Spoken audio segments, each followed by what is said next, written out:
नमस्कार, मैं अनिश कुमार स्वागत करता हूं आपके अपने यूट्यूब चैनल स्टडी पॉइंट 11 में। देखिए, इस वीडियो में हम लोग देखने वाले हैं बिहार पुलिस सिपाही भर्ती परीक्षा 2023 के लिए प्रैक्टिस सेट। जैसा कि आपको पता है कि हम लोग प्रैक्टिस सेट कर रहे हैं और आज है सेट नंबर 2। इससे पहले दोस्तों हम लोग सेट 1 कर चुके हैं। जिस छात्र ने नहीं देखा है अभी तक वो जाकर फटाफट देख लेंगे। हालांकि मैं प्लेलिस्ट आज बना दूंगा, वहाँ से आप लोग आसानी से देख लीजिएगा। देखिए, इस वीडियो में हम लोग देखने वाले टॉप 50 सामान्य ज्ञान के प्रश्न। हर एक प्रश्न आपके एग्जाम में पूछा गया प्रश्न है दोस्तों, ध्यान रखिएगा, ठीक है। तो इम्पोर्टेंट जीके क्वेश्चन लाए हैं, कुल 50 क्वेश्चन हैं। आपके कितने प्रश्न सही होते हैं प्रैक्टिस के दौरान आप लोग कमेंट बॉक्स में ज़रूर बताइएगा, ठीक है। और जिस प्रश्न में आपको डाउट हो कमेंट बॉक्स में ज़रूर बता दीजिएगा। हम एक एक कमेंट को बढ़िया से पढ़ते हैं और उसका जवाब भी देते हैं, ठीक है।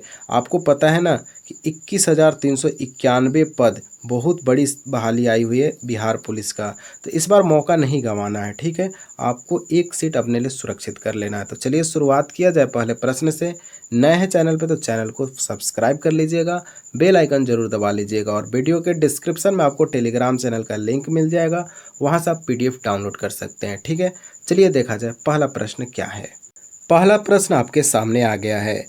1857 के विद्रोह की शक्ति का सबसे महत्वपूर्ण तत्व कौन सा था। देखिए दोस्तों, 1857 के विद्रोह की शक्ति का सबसे महत्वपूर्ण तत्व आपसे पूछा है, तो इसका सही उत्तर होगा ऑप्शन नंबर डी, हिंदू मुस्लिम एकता। हिंदू मुस्लिम एकता को दोस्तों माना जाता है कि 1857 के विद्रोह की शक्ति का सबसे महत्वपूर्ण तत्व है हिंदू मुस्लिम एकता, याद रखिएगा। इम्पोर्टेंट सवाल है दोस्तों। 1857 के युद्ध से लगातार सवाल पूछे जाते हैं, आपको पता होना चाहिए, ठीक है। तो इस प्रश्न को आप लोग नोट कर लीजिएगा कॉपी में। अगला सवाल देखा जाए, सागरीय जल विद्यमान साधारण नमक की मात्रा कितना होता है। देखिए, सागरीय जल जो है उसमें साधारण नमक की मात्रा कितना प्रतिशत होता है ये आपको बताना है। इसका सही उत्तर होगा ऑप्शन नंबर ए, 2.8% साधारण नमक की मात्रा पाई जाती है सागरीय जल में, ठीक है। तो 2.8% याद रखिएगा, ठीक है। अगला सवाल देखा जाए, ग्रीनविच किस में है। देखिए दोस्तों, ग्रीनविच से सवाल लगातार पेपर में पूछा जाता है। देखिए, ग्रीनविच जो है इसका सही उत्तर हो जाएगा दोस्तों option number B, United Kingdom में है। दोस्तों, ग्रीनविच कहाँ है, तो यूनाइटेड किंगडम में है, याद रखिएगा, जिसको यूके भी बोला जाता है। अगला प्रश्न देखा जाए, क्षोभ मंडल की मोटाई कब बढ़ जाती है, यानी किस मौसम में क्षोभ मंडल की जो मोटाई होती है दोस्तों वो बढ़ जाती है। देखिए, इसकी मोटाई बढ़ती है गर्मी के मौसम में, तो हमारा right answer option number A हो जाएगा। 4 नंबर प्रश्न का सही उत्तर ए हो जाएगा, ऑप्शन याद रखिएगा, गर्मी हो जाएगा आपका सही उत्तर। तो गर्मी में क्षोभ मंडल की मोटाई बढ़ जाती है, याद रखेंगे। अगला प्रश्न देखा जाए, आधुनिक औषधि विज्ञान जनक कहे जाने वाले प्रख्यात चिकित्सक एवं गणितज्ञ निम्नलिखित मूल माने जाते हैं। देखिए दोस्तों, आधुनिक औषधि विज्ञान के जनक कहे जाने वाले प्रख्यात चिकित्सक एवं गणितज्ञ निम्नलिखित मूल के माने जाते हैं, तो याद रखिएगा इसका सही उत्तर होगा ऑप्शन नंबर बी, अरबी मुस्लिम, याद रखिएगा दोस्तों, ठीक है। अरबी मुस्लिम इसका सही उत्तर हो जाएगा। अगला प्रश्न देखा जाए, केंद्र सरकार योजना आयोग और राज्य सरकारों के बीच समन्वयकर्ता के रूप में कौन सी एजेंसी काम करती है। देखिए दोस्तों, समन्वय के रूप में कौन सा एजेंसी काम करता है केंद्रीय सरकार और योजना आयोग और राज्य सरकार के बीच। इसका सही उत्तर होगा दोस्तों ऑप्शन नंबर बी, वित्त आयोग आपका सही उत्तर हो जाएगा। वित्त आयोग इसका सही उत्तर होगा, याद रखिएगा दोस्तों। इंपॉर्टेंट सवाल है, ऐसे प्रश्न ही आपसे पूछे जाएंगे बिहार पुलिस के एग्जाम में। अगला सवाल देखा जाए, भारत का सबसे ऊंचा जलप्रपात जो जोग है किस राज्य में अवस्थित है। देखिए, जोग जलप्रपात तो दोस्तों है आपका, याद है आपको, कमेंट बॉक्स में बता सकते हैं। चलिए हम बताते हैं, इसका सही उत्तर होगा ऑप्शन नंबर सी, कर्नाटक। देखिए, जोग जलप्रपात जो है दोस्तों भारत में तो है और सबसे ऊंचा जलप्रपात भी है, ये भी आपको ध्यान में रखना है। और किस राज्य में है, तो कर्नाटक में है। अगला सवाल देखा जाए, पश्चिमी यूरोप से भारत तक के सागरीय मार्ग की खोज किसने किया था। देखिए, यूरोप से भारत तक के सागरीय मार्ग की खोज किसने किया था। बिल्कुल आसान सा सवाल है, थोड़ा सा आप लोग अपने दिमाग पे जोर डालिए और इसका उत्तर निकाल लीजिए। ऑप्शन आपको फटाफट पढ़ना है, एग्जाम में भी ध्यान रखेंगे, ठीक है। इसका सही उत्तर होगा option number D, Vasco D gamma. Vasco D gamma ने दोस्तों यूरोप से भारत तक के सागरीय मार्ग की खोज किया था। अगला सवाल देखा जाए, सिख गुरु अर्जुन देव की हत्या किसने करवाई? देखिए सिख गुरु जो अर्जुन देव थे इनकी हत्या किसने करवाया था? तो याद रखिएगा जहांगीर ने करवाया था दोस्तों। जहांगीर के द्वारा सिख गुरु अर्जुन देव की हत्या करवाया गया था। अगला सवाल है, अंतर्राष्ट्रीय मानक के अनुसार मैराथन दौड़ को दूरी कितनी होती है? देखिए अंतर्राष्ट्रीय मानक के अनुसार अगर मैराथन दौड़ की दूरी पूछा गया है तो इसका सही उत्तर हो जाएगा ऑप्शन नंबर ए 26 मील 385 गज। याद रखिएगा, बार बार यह प्रश्न देखने को मिलता है बिहार के एग्जाम में, 26 मील 385 गज। अगला सवाल देखा जाए, मांग अनुदान कब बन जाती है? देखिए प्रश्न पूछा गया कि मांग जो है अनुदान कब बन जाती है? इसका सही उत्तर होगा ऑप्शन नंबर सी, मांग स्वीकार हो जाने के बाद जो है अनुदान के रूप में आने लगती है मांग। याद रखिएगा, मांग कब अनुदान बनता है? तो जब मांग को स्वीकार कर लिया जाता है तब। अगला सवाल देखा जाए, निम्नलिखित में से कौन एक सदिश राशि नहीं है? आप लोग सदिश और अदिश के बारे में खूब बढ़िया से पढ़े होंगे, ठीक है, 10th क्लास में। और आपको पता है ना कि इस बार बिहार पुलिस का एग्ज़ाम 10th स्टैंडर्ड पे होने वाला है। देखिए इसका सही उत्तर अगर देखा जाए तो हमारा सही उत्तर होगा ऑप्शन नंबर डी, द्रव्यमान, जो कि एक सदिश राशि नहीं है, यानी यह अदिश राशि है। याद रखिएगा, ठीक है, यह अदिश राशि है, जबकि संवेग, वेग और कोणीय वेग सदिश राशि है, याद रखेंगे, ठीक है। अगला प्रश्न देखा जाए, रोलिंग योजना से आशय उस योजना से है जो। देखिए दोस्तों रोलिंग योजना के बारे में आप लोग पढ़े होंगे।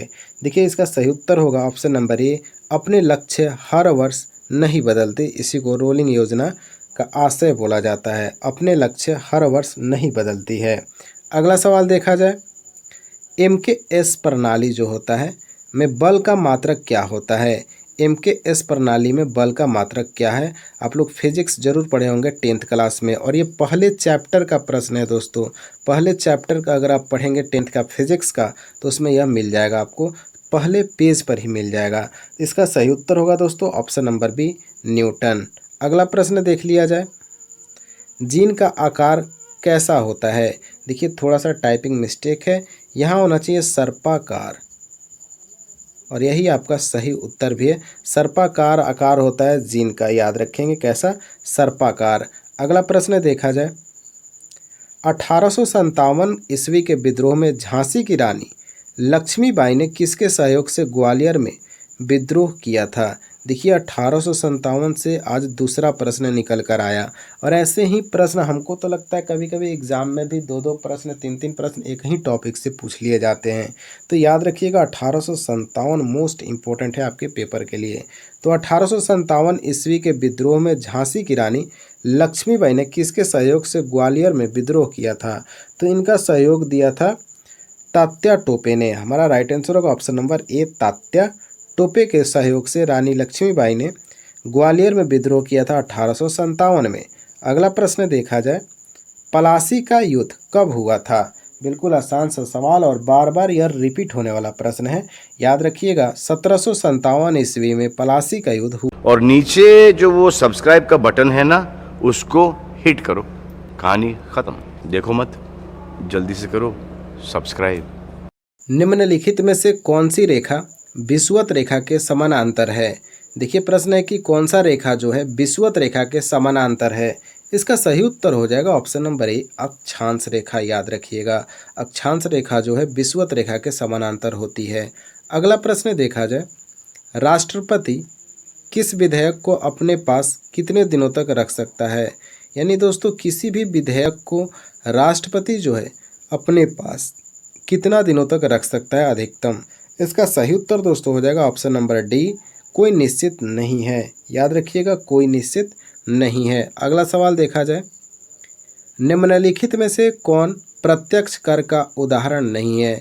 दोस्तों एक प्रत्यक्ष कर होता है और एक अप्रत्यक्ष कर होता है, आप लोग ध्यान रखिएगा, दोनों पॉइंट को आप लोग पढ़ लीजिएगा।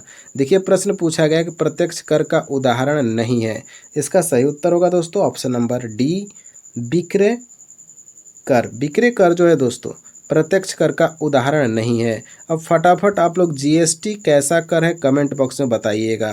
पिछले क्लास में केवल एक स्टूडेंट ने सही उत्तर दे रखा था, ठीक है, तो आप लोग भी कमेंट बॉक्स में उत्तर जरूर बताया कीजिए। जीएसटी कैसा कर है, प्रत्यक्ष कर है या अप्रत्यक्ष कर है? आप लोग कमेंट बॉक्स में फटाफट बता दीजिए।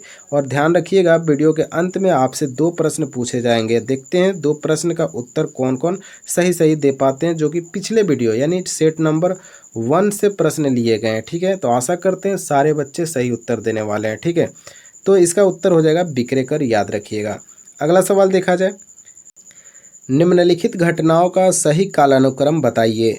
देखिए कौन सा क्रम में है, इसको सजाना है आपको। ठीक है, मतलब सबसे पहले कौन सी घटना घटी, उसके बाद क्या हुआ, उसके बाद क्या हुआ। ठीक है, देखिए सबसे पहले अगर इसमें हम लोग पढ़ेंगे ध्यानपूर्वक तो आपको पता चलेगा दोस्तों कि अखिल भारतीय ट्रेड यूनियन कांग्रेस की स्थापना इन 4 ऑप्शन में सबसे पहले हुआ था। यानी 3 जो ऑप्शन है वो सबसे आगे रहने वाला है। तो हमारे एक ही ऑप्शन में दिख रहा है ना, तो हमारा ऑप्शन बी सही हो जाएगा। हालांकि और भी देख लेते हैं। इसके बाद आपका भारतीय राष्ट्रीय कांग्रेस की स्थापना हुई, फिर क्या हुआ, मुस्लिम लीग की स्थापना हुई और अंत में अखिल भारतीय अछूत लीग की स्थापना हुई। तो 3, 4, 1, 2 हमारा सही उत्तर हो जाएगा, ध्यान रखेंगे। अब आपसे एक प्रश्न यहाँ भी मैं पूछ ही लेता हूँ, भारतीय राष्ट्रीय कांग्रेस की स्थापना वर्ष कब था, ये आपको बताना है। ठीक है, आपको बताना है कि भारतीय राष्ट्रीय कांग्रेस की स्थापना किस वर्ष की गई थी। अगला सवाल देखा जाए, किसके नेतृत्व में 1776 ईस्वी में अमेरिका को स्वतंत्रता की प्राप्ति हुई। देखिए 1776 में अमेरिका स्वतंत्र हुआ, लेकिन कौन नेतृत्व कर रहा था, ये आपसे सवाल पूछा गया। इसका सही उत्तर होगा option number C, George Washington. यानी जॉर्ज वाशिंगटन के नेतृत्व में 1776 में अमेरिका को स्वतंत्रता प्राप्ति हुई। अगला सवाल देखा जाए, भारत और पाकिस्तान के बीच की सीमा का निर्धारण किसने किया। भारत और पाकिस्तान के बीच सीमा का निर्धारण किसके द्वारा किया गया था। बिल्कुल आसान सा सवाल है और सभी बच्चे इसका सही उत्तर देने वाले हैं। हालांकि ऑप्शन थोड़ा बढ़िया से पढ़ लीजिएगा, ऑप्शन बी और ऑप्शन सी को, क्योंकि आप लोग फटाफट आंसर देने लगते हैं। जहां आपको आसान प्रश्न दिखता है फटाक से आंसर देके निकल जाते हैं। आप लोग ऑप्शन को बढ़िया से पढ़िए, तब जाकर उत्तर किया कीजिए। इसका सही उत्तर होगा option number B, sir Cyril Radcliffe. याद रखिएगा, सर कॉरिल रेडक्लिफ आपका सही उत्तर हो जाएगा। भारत और पाकिस्तान के बीच की सीमा का निर्धारण इनके द्वारा किया गया था। अगला सवाल देखा जाए, फिर से रिपीट प्रश्न है। नेक्स्ट, गोवा को पुर्तगालियों से कब आज़ाद करवाया गया। देखिए गोवा को पुर्तगालियों से कब आज़ाद करवाया गया था, यह आपसे सवाल पूछा गया है। इसका सही उत्तर होगा 1961 में आज़ाद करवाया गया था। ऑप्शन में है क्या 1961, 1947, 1945, 1942, नहीं है ऑप्शन में आपका, तो 1961 आपका सही उत्तर होगा। राइट आंसर होगा ऑप्शन नंबर डी, इनमें से कोई नहीं। अगला सवाल देखा जाए, प्रार्थना समाज की स्थापना से निम्न में से कौन संबंधित नहीं थे। प्रार्थना समाज, आप लोग पढ़े हैं प्रार्थना समाज के बारे में। देखिए इसकी स्थापना में तो मुख्य भूमिका इन्होंने निभाया था महादेव गोविंद रानाडे, आत्मारंग पांडुरंग और केशव चंद्र सेन, लेकिन राजा राम मोहन रॉय प्रार्थना समाज में नहीं थे, याद रखिएगा। तो हमारा राइट आंसर होगा ऑप्शन नंबर ए हो जाएगा, याद रखेंगे। अगला सवाल देखा जाए, चोल प्रशासन की मुख्य विशेषता क्या थी। जो चोल प्रशासन था उसकी मुख्य विशेषता क्या थी, आपको पता है। ऑप्शन नंबर बी हो जाएगा, ग्रामीण स्वायत्तता। चोल प्रशासन की मुख्य विशेषता थी ग्रामीण स्वायत्तता। अगला सवाल देखा जाए, रेशम के कीड़े का भोज्य पदार्थ क्या होता है। जो रेशम के कीड़े होते हैं वो क्या खाते हैं, तो शहतूत की पत्ती खाते हैं। इसका सही उत्तर होगा ऑप्शन नंबर सी। अगला सवाल देखा जाए, विजयनगर साम्राज्य का हिंदू राजवंश निम्नलिखित की पराजय से समाप्त हो गया। देखिए विजयनगर साम्राज्य का जो हिंदू राजवंश था उसका पराजय कब हुआ, जब रामराज पराजय हुए। तो रामराज के पराजय के बाद हिंदू राजवंश की पराजय मान ली गई, उनकी समाप्त हो गई। ठीक है, याद रखिएगा, रामराज आपका सही उत्तर हो जाएगा। अगला सवाल देखा जाए, अ पैसेज टू इंडिया पुस्तक किसने लिखी है। देखिए अ पैसेज टू इंडिया पुस्तक लिखा है E.M. फोस्टर ने। Right answer option number B हो जाएगा, E.M. फोस्टर के द्वारा अ पैसेज टू इंडिया पुस्तक को लिखा गया है। तो 33 का ऑप्शन नंबर बी हो जाएगा।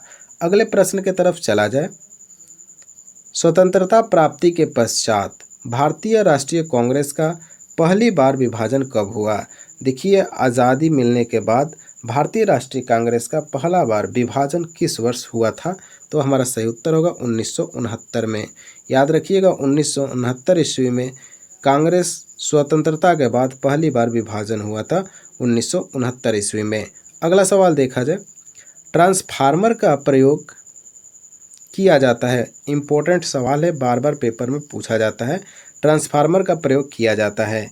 देखिए दोस्तों, ट्रांसफार्मर का प्रयोग जो है वो किया जाता है प्रत्यावर्ती धारा को वोल्टता के रूपांतरण के लिए।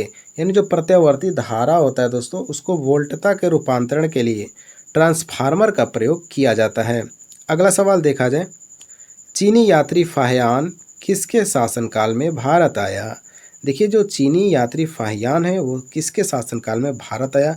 आसान सा सवाल है और इसका सही उत्तर होगा option number C, Chandragupta Vikramaditya के शासनकाल में। फाहियान जो कि चीन से आया था, वह किसके शासनकाल में आया, तो चंद्रगुप्त विक्रमादित्य के शासनकाल में आया था। अगला सवाल देखा जाए, जब किसी कांच की छड़ को रेशम से रगड़ा जाता है, जब किसी कांच की छड़ को रेशम से रगड़ा जाता है तो छड़ पर कौन सा आवेश होगा। आसान सवाल है, 10th स्टैंडर्ड का सवाल है, 10th क्लास में पढ़े भी होंगे बहुत बार। यह प्रश्न मोस्ट इंपॉर्टेंट रहता था 10th क्लास में। इसका सही उत्तर होगा ऑप्शन नंबर बी, धन आवेश आ जाता है छड़ पर। जब कांच की छड़ को रेशम से रगड़िएगा तो छड़ पर जो है धन आवेश यानी पॉजिटिव चार्ज आ जाता है, याद रखेंगे। अगला सवाल है, इससे पहले दोस्तों आप लोग कमेंट बॉक्स में ज़रूर बताइएगा कि आपके कितने प्रश्न सही होते हैं वीडियो समाप्त होते ही। और वीडियो अच्छा लगता है तो वीडियो को लाइक करना आप लोग भूलिए नहीं, और वीडियो को अपने दोस्तों के बीच शेयर जरूर कर दीजिए, ठीक है। गाय का गर्भदान काल कितने दिनों का होता है। ऑप्शन को ध्यान से पढ़िए और उसके बाद आंसर कीजिए। गाय का गर्भदान काल कितने दिनों का होता है, तो 280 दिनों का होता है। Right answer option number A हो जाएगा 38 का। अगला सवाल देखा जाए, निम्नलिखित में से कौन सी ध्वनि हम नहीं सुन सकते हैं। देखिए दोस्तों, हर चीज़ की सीमा होती है कि आप कहाँ से कहाँ तक सुन सकते हैं। देखिए, हमारा जो ध्वनि है हम नहीं सुन सकते हैं कहाँ से कहाँ तक का, तो याद रखिएगा दोस्तों 39 का राइट आंसर हो जाएगा ऑप्शन नंबर सी, 25,000 हर्ट्ज तक के ध्वनि हम लोग नहीं सुन पाते हैं, याद रखेंगे। 20,000 तक ही हम लोग सुन पाते हैं, 25,000 तक नहीं सुन पाते हैं। अगला सवाल देखा जाए फटाफट, किसी भी पेड़ की आयु ज्ञात की जाती है कैसे। देखिए दोस्तों, यह प्रश्न इम्पोर्टेंट भी है और काफ़ी रोचक भी है, क्योंकि आप लोग 9th और 10th पढ़े ही हैं। और आप लोग ईमानदारी से बताइए कि आपको यह प्रश्न देखने को नहीं मिला था 9th 10th में। इसका सही उत्तर क्या होगा कमेंट बॉक्स में बताइएगा। चलिए आप लोग कमेंट में बताइए इसका उत्तर, कमेंट बॉक्स में इसका उत्तर बताइए, नहीं तो हम पिन कर देंगे इसका आंसर वीडियो में लास्ट में, ठीक है। अगला सवाल देखा जाए, निम्नलिखित में से कौन सा कथन असत्य है। देखिए, प्रश्न जो है समझिए पहले इसको, कौन सा कथन असत्य बताना है, ठीक है। तो आग्नेय चट्टान लावा के जमने से बना है, बिल्कुल सत्य है। जीवाश्म की प्राप्ति आग्नेय चट्टानों से होती है, नहीं, ये गलत है। तो हमारा राइट आंसर हो जाएगा ऑप्शन नंबर बी। बाकी पढ़ लेते हैं ऑप्शन सी में लिखा गया है जीवाश्म की प्राप्ति परतदार अवसादी चट्टान से होती है, सही है, और इनमें से कोई नहीं। तो हमारा राइट आंसर होगा ऑप्शन नंबर बी।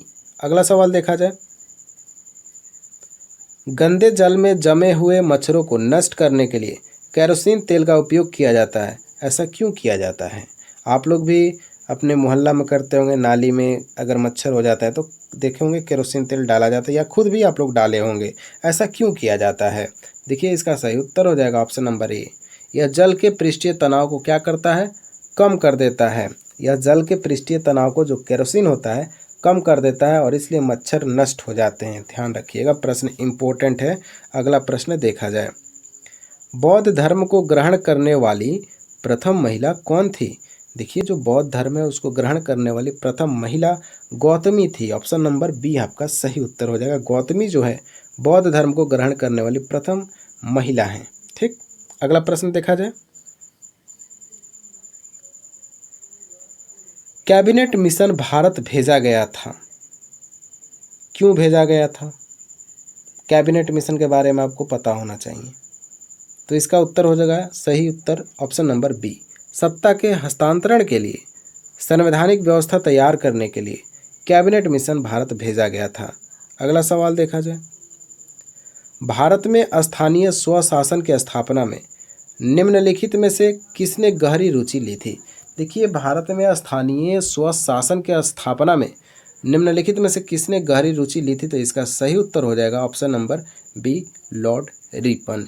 कौन सा उत्तर सही होगा, लॉर्ड रिपन काफ़ी रुचि लिया था भारत में स्थानीय स्वशासन लाने के लिए। ठीक है, लॉर्ड रिपन आपका सही उत्तर होगा। अगला सवाल देखा जाए, सेम, मूंगफली, मटर, चना आदि के पौधों में पाया जाने वाला राइजोबियम लेग्यूमिनोसोरम नामक जीवाणु सामान्यतः पौधे के निम्नलिखित अंग में निवास करता है। आसान सा सवाल है, आप लोग आसानी से इसका उत्तर दे पाएंगे और इसका सही उत्तर होगा ऑप्शन नंबर सी, मूल यानी जड़। ठीक है, अगला सवाल देखा जाए, सारे आपके 10th स्टैंडर्ड के प्रश्न है, ध्यान रखिएगा और इस बार एग्जाम में यही सारा प्रश्न आने वाला है। ताजमहल किसकी याद में बनवाया गया था?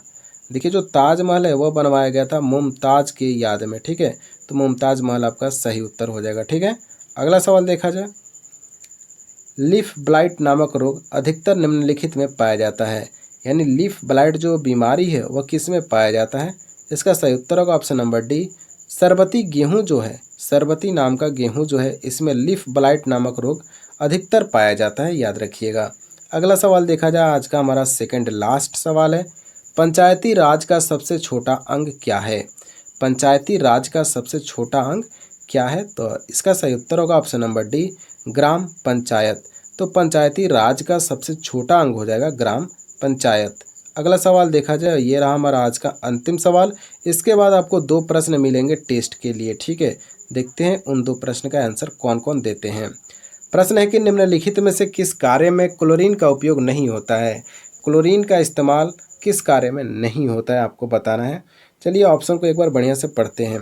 पहला ऑप्शन है, अश्रु गैस और फास्जिन जैसी जहरीली गैसों के निर्माण में यहाँ क्लोरीन का प्रयोग किया जाता है। विरंजक चूर्ण में तो बिल्कुल किया जाता है और डीडीटी के उत्पादन में भी क्लोरीन का इस्तेमाल किया जाता है, लेकिन रासायनिक उर्वरक बनाने में क्लोरीन का इस्तेमाल नहीं किया जाता है, याद रखेंगे। तो हमारा right answer option number D हो जाएगा। आइए अब चलते हैं आज के टेस्ट प्रश्न की तरफ। वीडियो अच्छा लग रहा है तो वीडियो को लाइक करना नहीं भूलिएगा। ठीक है, और वीडियो को शेयर अपने दोस्तों के बीच फटाफट कर दीजिए अपने व्हाट्सएप ग्रुप में। देखिए, प्रश्न है पहला आपसे, कल मैंने सेट 1 में यह सब प्रश्न करा रखा है, तो रेडियो ट्रांसमिशन में FM का फुल फॉर्म आपको बताना है कमेंट बॉक्स में। अगला सवाल है कि भोपाल गैस कांड तिथि को बताना है। ठीक है, यानी भोपाल गैस कांड किस तिथि को हुआ था, आपको कमेंट बॉक्स में फटाफट इन 2 प्रश्न का उत्तर दे देना है। हम इंतजार करेंगे आपके उत्तर का। चलिए मिलते हैं नेक्स्ट वीडियो के साथ, तब तक के लिए जय हिंद, जय भारत।